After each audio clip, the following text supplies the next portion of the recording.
তেওঁৰ নিচিনা এজন মানুহক হত্যা কৰিবলগীয়া কি থাকিব পাৰে? চবটো খুলি সম্পূৰ্ণ নিজক উদঙাই সকলোখিনি দেখোন দিয়ে আছিল মানুহজনে। তাৰপিছতো এনেকুৱা এটা ষ্টেপ কিয় ল'ব লগা হ'ল? গতিকে এতিয়া দোষীয়ে শাস্তি পাওক, সেয়াই আমাৰ কামনা। আমি ইতিমধ্যে যিকেইজন অভিযুক্ত তেওঁলোকৰ ওপৰত FIR দাখিল কৰিছিলোঁ আমাৰ পৰিয়ালৰ ফালৰ পৰা।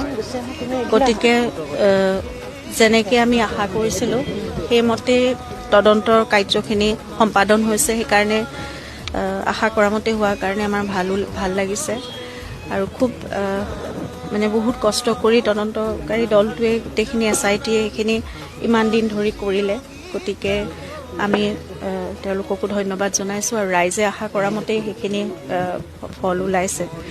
গতিকে এতিয়া সকলোখিনি ন্যায় প্ৰক্ৰিয়াৰ ওপৰত আৰু আমি আশা কৰিছোঁ একেধৰণেই খুব ন্যায় প্ৰক্ৰিয়াটো খুব সুচাৰুৰূপে পৰিচালনা হ'ব। আৰু যিহেতু দোষী সাব্যস্ত হৈছে, এতিয়া তদন্তত ওলাইছে, গতিকে প্ৰতিজন দোষীয়ে কঠোৰতকৈ কঠোৰতম শাস্তি পাব লাগে, সেইটোৱে আমাৰ কাম্য।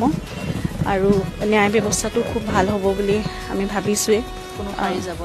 কোনো সাৰি যাব নালাগে। আৰু সেই তদন্ত ব্যৱস্থাৰ ওপৰতো আমাৰ আস্থা আছিল আৰু আমাৰ দেশৰ আইনৰ ওপৰত আমাৰ ন্যায় ব্যৱস্থাৰ ওপৰতো সমানেই আস্থা আছে। গতিকে সেইখিনি হ'ব বুলি আমি আশা কৰিছোঁ। আৰু তাতে আজি মাননীয় মুখ্যমন্ত্ৰী মহোদয়ে কৈছে যে ফাষ্ট ট্ৰেক আদালতৰ কথা তেওঁলোকে হাইকোৰ্টত এপিল কৰিব। গতিকে সেইখিনি আমিও সকলোৱে বিচাৰিছোঁ, ৰাইজেও বিচাৰিছে, আমি পৰিয়ালৰ ফালৰ পৰাও বিচাৰিছোঁ যিমান সোনকালে পাৰে সেই ন্যায় প্ৰক্ৰিয়াটো আৰম্ভ হওক আৰু ভালকৈ পৰিচালিত হওক আৰু এটা মীমাংসা যাতে আমি সোনকালে পাব পাৰোঁ। আৰু পুনৰবাৰ কৈছোঁ, দোষীয়ে কঠোৰতকৈ কঠোৰতম শাস্তি পাব লাগিব।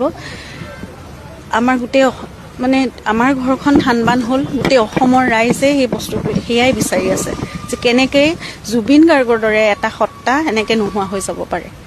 গতিকে